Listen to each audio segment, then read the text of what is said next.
चलिए शुरुआत करेंगे एक एक सेक्शन से। सबसे पहले क्या सेक्शन नंबर याद रखना है, बिल्कुल भी मत याद रखना, कौन सी इनकम को याद रखना है उस पर स्टार मार्क कर लेना।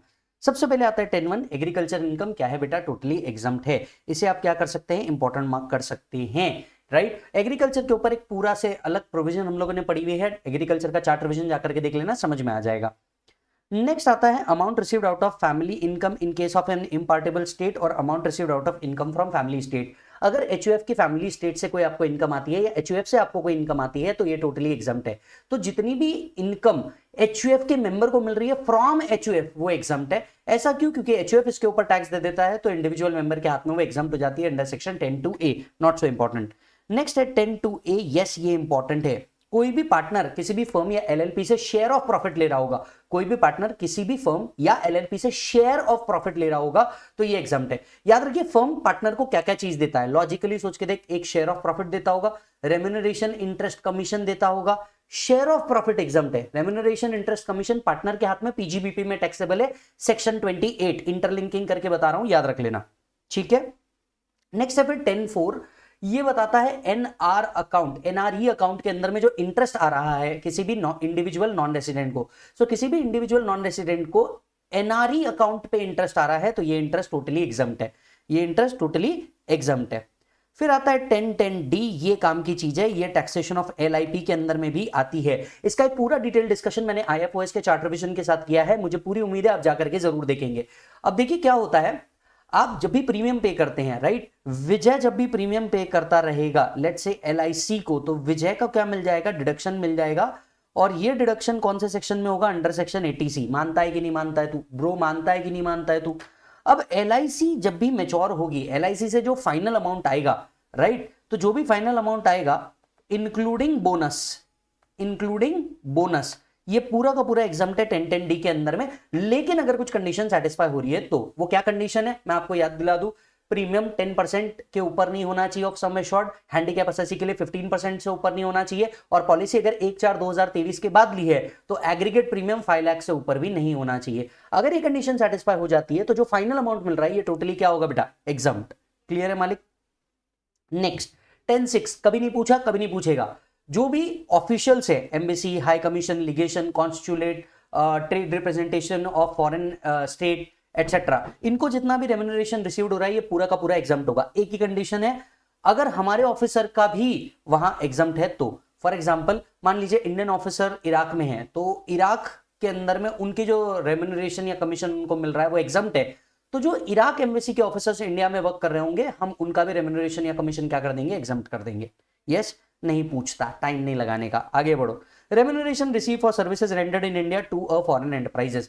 मान लीजिए कोई फॉरेन एंटरप्राइजेस का एम्प्लॉय है जो सर्विसेज कहां दे रहा है, इंडिया में। अब लॉजिकली सेक्शन 15 कहता है सर्विसेज अगर इंडिया में रेंडर हुई है तो इनकम टैक्सेबल कहां होनी चाहिए, इंडिया में टैक्सेबल होनी चाहिए। लेकिन लॉ कहता है मान लो फॉरेन एंटरप्राइजेस इंडिया में एंगेज नहीं है किसी भी बिजनेस या प्रोफेशन में, और वो जो एम्प्लॉय आया है वो 90 दिन से ज्यादा इंडिया में नहीं रह रहा है, वो जो एम्प्लॉय आया है वो 90 दिन से ज्यादा इंडिया में नहीं रह रहा है, तो ऐसे केस में उनकी इनकम को हम क्या कर देंगे, एग्जाम। पहली बात देखिए, अगर कोई इंडिया में बिजनेस या प्रोफेशन है ही नहीं तो ऐसे केस के अंदर में आपका कोई पीई इंडिया में नहीं आता, और 90 दिन से ज्यादा अगर आप रह नहीं रहे हो तो फिर एम्प्लॉय की भी जो रेम्यूनरेशन है उसको एग्जम्प्ट कर दिया गया है। नॉट सो इंपॉर्टेंट, बढ़ो आगे। 10(6) salary receive for services rendered on a foreign ship. Non citizen NR employ अगर कोई फॉरेन शिप के अंदर में वर्क कर रहा है और उसका इंडिया में नंबर ऑफ डेज 90 डेज से ऊपर नहीं होता तो ऐसे व्यक्ति की इनकम टोटली एग्जम्प्ट कर दी गई है। यस और नो, बिल्कुल नहीं पूछेगा, बिंदास आगे बढ़ सकते हो। Remuneration receive from foreign government during stay in India for specified training. मान लीजिए अगर फॉरेन एम्प्लॉय है जो इंडिया में आता है स्पेसिफिक ट्रेनिंग प्रोवाइड करने के लिए, और ये ट्रेनिंग जो है it is in connection with an establishment और ऑफिस ऑफ गवर्नमेंट, तो ऑफिस ऑफ गवर्नमेंट या एस्टैब्लिशमेंट के ट्रेनिंग के लिए वो आता है, तो जितना रेम्यूनरेशन वो इंडिया से अर्न कर रहा है उसको एग्जम्प्ट कर दिया गया है। Let me give an example. मान लीजिए जापान से कुछ एम्प्लॉइज आए इंडिया में मेट्रो ट्रेनिंग, मेट्रो से रिलेटेड ट्रेनिंग देने के लिए। अब वो यहां पे आए हैं गवर्नमेंट एंटरप्राइजेस की ट्रेनिंग प्रोवाइड करने के लिए, जितना रेम्यूनरेशन इंडिया में मिल रहा है उसे क्या कर दिया गया है, एग्जम्प्ट कर दिया गया है। कभी नहीं पूछा आज तक के। बढ़ते हैं आगे, राइट। एनटीआरओ अगर नेशनल टेक्निकल रिसर्च ऑर्गेनाइजेशन से आपको कोई रॉयल्टी या एफटीएस मिला है तो वो टोटली एग्जम्प्ट है। तो एनटीआरओ से अगर आपको कोई रॉयल्टी या एफटीएस मिला है तो वो टोटली एग्जम्प्ट है, अगेन नहीं पूछता। नेक्स्ट ये पूछता है, तो इसको मैं इंपॉर्टेंट मार्क कर रहा हूं, ये पूछता है। सेक्शन 1010 BC, मान लीजिए अगर आपको कॉम्पनसेशन रिसीव हुआ है कोई नेचुरल डिजास्टर के ऊपर कोई कॉम्पनसेशन रिसीव हुआ है इंडिविजुअल को या उसके लीगल हेयर को, किससे? गवर्नमेंट से, तो ऐसे केस में टोटली क्या होगा? एग्जम्प्ट हो जाएगा। तो अब ध्यान से सुनिए, लेट्स से किसी एरिया के अंदर में बाढ़ आ गई, बाढ़ आने पे सेंट्रल गवर्नमेंट या स्टेट गवर्नमेंट ने कॉम्पनसेशन दिया, तो जो कॉम्पनसेशन रिसीव हो रहा है वो टोटली एग्जम्प्ट है। मान लीजिए कोई ब्रिज बन रहा था, ब्रिज बनने के बाद वो जो ब्रिज है वो अचानक से कोलैप्स हो गया, गवर्नमेंट ने क्या दिया? कॉम्पनसेशन अनाउंस किया। ऐसे केस में वो क्या हो सकता है? टोटली एग्जम्प्ट हो सकता है under section 1010 BC। Yes. Next, any contribution in Sukanya Samriddhi scheme totally exempt रहेगा। फिर आता है 16 जो इंपॉर्टेंट है कि अगर आपको कोई एजुकेशन स्कॉलरशिप मिल रही है तो ये एजुकेशन स्कॉलरशिप पे जो अमाउंट मिला है ये टोटली क्या होगा? एग्जम्प्ट होगा। यस, ये इंपॉर्टेंट है। नेक्स्ट, एक और चीज इंपॉर्टेंट है कि आपको जो डेली अलाउंस, कॉन्स्टिट्यूएंसी अलाउंस मिल रहा है एमपीज एंड एमएलएस को, ये टोटली एग्जम्प्ट है। लेकिन मैं आप सभी को याद दिलाना चाहता हूं, अगर आप 115 BAC में हैं तो ये एग्जम्पशन आपको मिलता नहीं, ये एग्जम्पशन आपको नहीं मिलेगा अगर आप 115 BAC में है। अगर ओल्ड सिलेबस में है तो एमपी एमएलएस को जितना आपका डेली अलाउंस, कॉन्स्टिट्यूएंसी अलाउंस मिल रहा है ये टोटली एग्जम्प्ट है। नेक्स्ट आता है award for literary, artistic work, scientific work. अगर कोई अवार्ड मिला है किसी भी व्यक्ति को which is an approved by central government, इनको आर्टिस्टिक वर्क, लिटरेरी वर्क के लिए कोई अवार्ड मिला है, totally exempt. Next, pension received. हाँ जी, ये पूछा जाता है सर, ये पूछा जाता है।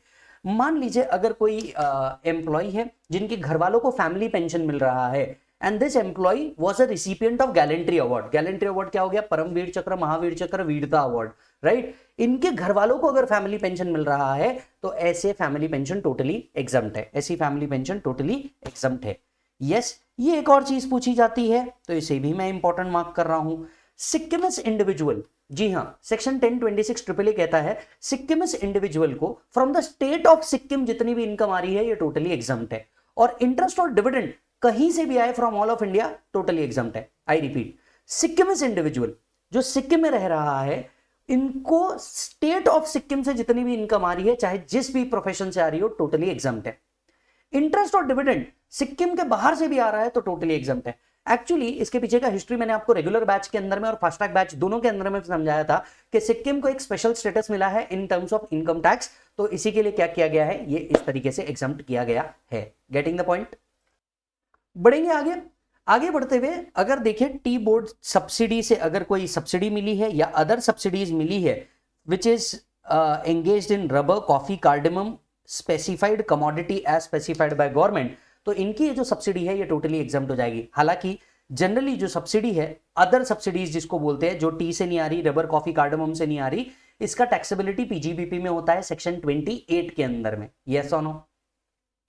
Income from units from the administrator of specified mutual fund, specified mutual fund से कोई अगर इनकम आती है तो एग्जम्प्ट है। हालांकि 1035 के लिए बहुत सारी कंडीशन है जिसको सेटिस्फाई करना होता है, पूछने नहीं वाला। अब देखिए आता हूं मैं 10AA पे। यस, आता हूं मैं 10AA पे। 10AA देखिए इसके ऊपर सनसेट क्लॉज ऑलरेडी लग चुका है, राइट। सनसेट क्लॉज का मतलब क्या है बेटा? सनसेट क्लॉज का मतलब ये होता है कि ये सेक्शन ऑलरेडी, आज इसमें कोई बेनिफिट नहीं मिलेगा। अगर आपने अपना मैन्युफैक्चरिंग एक स्पेसिफाइड डेट के पहले चालू किया था तो आज आपको बेनिफिट मिलेगा। कोई नई मैन्युफैक्चरिंग इसके अंदर में चालू कर रहे होंगे तो आपको कोई बेनिफिट मिलने वाला नहीं है।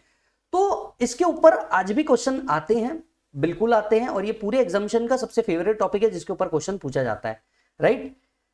ये एग्जामिनेशन सभी कैटेगरी को, एसएससी को अवेलेबल है who has a unit in SEZ. तो अगर स्पेशल इकोनॉमिक जोन के अंदर में आपका मैन्युफैक्चरिंग यूनिट है, राइट, और आप एसएससी एसईजेड में ऑपरेट कर रहे हैं तो आपको ये बेनिफिट मिल जाएगा। कुछ इंपॉर्टेंट कंडीशन है जो आपको एग्जामिनेशन के लिए क्लेम करनी है। कंडीशन नंबर 1, आपने मैन्युफैक्चर बिगिन करना है 2006-7 से लेकर के 2021 तक के। तो 2021 वो लास्ट ईयर था जब तक कि आपको आपका मैन्युफैक्चरिंग चालू कर देना चाहिए था। It should not be form by splitting up और reconstruction except given in section 33B। ये एकदम न्यू ऑर्गेनाइजेशन होना चाहिए था, स्प्लिटिंग अप या रिकंस्ट्रक्शन, अमलगमेशन, डीमर्जर से आना नहीं चाहिए था, except the case given in section 33B। अब ये 33B क्या है? 33B कहता है कि मान लीजिए अगर कोई ऑर्गेनाइजेशन था जो flood, typhoon, earthquake, civil war या एक्शन ऑफ एनिमी के कारण डिस्ट्रॉय हो गया था एंड 3 साल के अंदर में इस बिजनेस को रिवाइव कर लिया गया, तो उसे as good as new business माना जाएगा इनकम टैक्स के बहुत सारे प्रोविजंस के लिए। तो मान लीजिए आपका जो बिजनेस होना चाहिए सेक्शन के लिए न्यू होना चाहिए, या फिर डिस्ट्रक्शन के 3 ईयर के बाद रिवाइवल होगा तो उसे भी हम न्यू ही मानेंगे for the purpose of this section. Yes, it should not be form by transfer of plant and machinery previously used. इसमें जो प्लांट एंड मशीनरी होनी चाहिए ये भी न्यू प्लांट एंड मशीनरी होनी चाहिए, प्रीवियसली यूज्ड नहीं होनी चाहिए। इसमें जो प्लांट एंड मशीनरी यूज होनी चाहिए ये भी न्यू होनी चाहिए, नॉट प्रीवियसली यूज्ड होनी चाहिए। हालांकि इस पॉइंट को एक एक्सेप्शन भी है, एक्सेप्शन क्या है मैं आपको बता दूं। अगर value of second hand plant and machinery does not exceed 20% of the total value of plant and machinery, तो second hand plant and machinery को भी न्यू मशीनरी मान लिया जाता है। आई रिपीट माय वर्ड्स, मान लो second hand plant and machinery खरीदा और ये 20% ऑफ प्लांट एंड मशीनरी जो आपकी टोटल प्लांट एंड मशीनरी है उससे ऊपर की नहीं है, तो ऐसे केस में आपकी जो सेकंड हैंड है उसे भी एज गुड एज न्यू मान करके बेनिफिट दे दिया जाता है। तो 3 कंडीशन क्या क्या थी। पहला, 2021 तक के आपको मैन्युफैक्चरिंग स्टार्ट कर देना है, ये न्यू ऑर्गेनाइजेशन होना चाहिए, स्प्लिटिंग अप रिकंस्ट्रक्शन से नहीं होना चाहिए, इसमें जो प्लांट एंड मशीनरी यूज होनी चाहिए वो भी न्यू होनी चाहिए। हालांकि अगर ओल्ड प्लांट एंड मशीनरी का value 20% of the total plant and machinery के ऊपर नहीं है तो इसे एज गुड एज क्या मान लिया जाएगा ब्रो, न्यू मान लिया जाएगा। क्लियर है?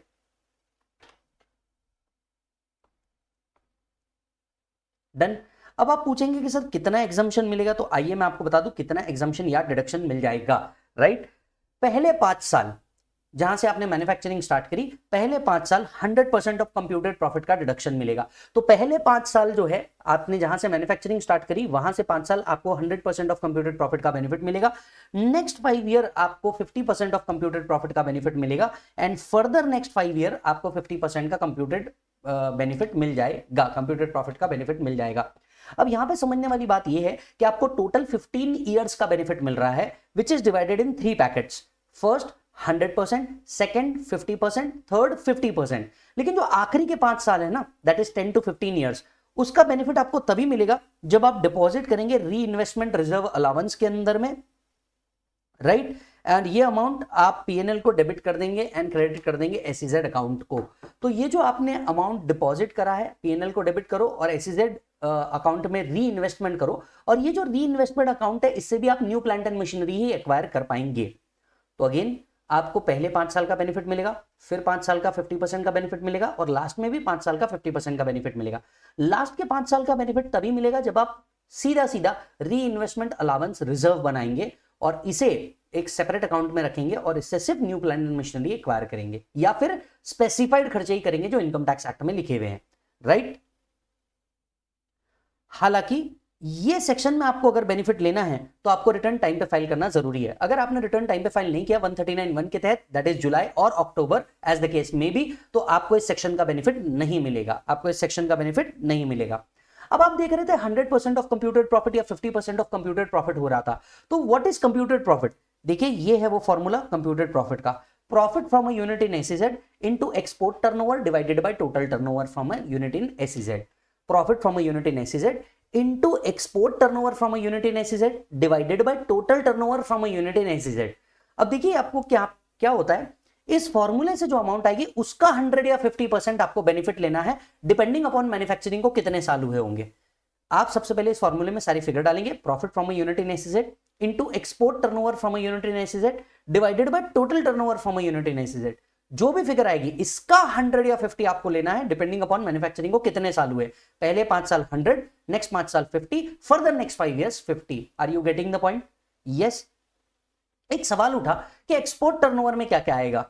क्लैरिफिकेशन आया था, एचसीएल का एक केस लॉ था कि एक्सपोर्ट टर्नओवर के अंदर में फ्रेट चार्जेस, टेलीकम्युनिकेशन चार्जेस और इंश्योरेंस चार्जेस हम इंक्लूड नहीं करेंगे, जो हम डायरेक्टली कलेक्ट करके किसी और को पे कर रहे हैं। तो अगर मान लीजिए एक्सपोर्ट टर्नओवर के तहत हम लोग क्या कर रहे हैं, freight, telecommunication and insurance charges collect कर रहे हैं और सीधा थर्ड पार्टी को पे कर दे रहे हैं, तो ऐसे केस में हमारे एक्सपोर्ट टर्नओवर के अंदर में ये तीनों एक्सपेंसेस इंक्लूड नहीं किए जाएंगे। यस और नो? आप सभी को एक और बात मैं याद दिला दूं, 10AA का अगर आपको बेनिफिट लेना है तो 115 BAC से बाहर आना पड़ेगा।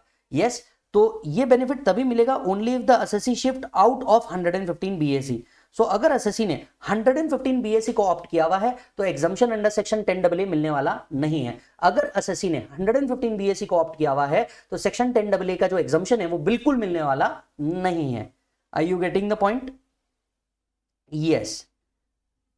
चलिए, तो सर इस तरीके से आपने क्या किया, इस तरीके से आपने पूरा का पूरा एग्जाम्पशन टॉपिक को खत्म किया। ये था आपका एग्जाम्पशन टॉपिक। मेरे हिसाब से लगभग हम 15 मिनट के अंदर में पूरा एग्जाम्पशन टॉपिक कर लिया था।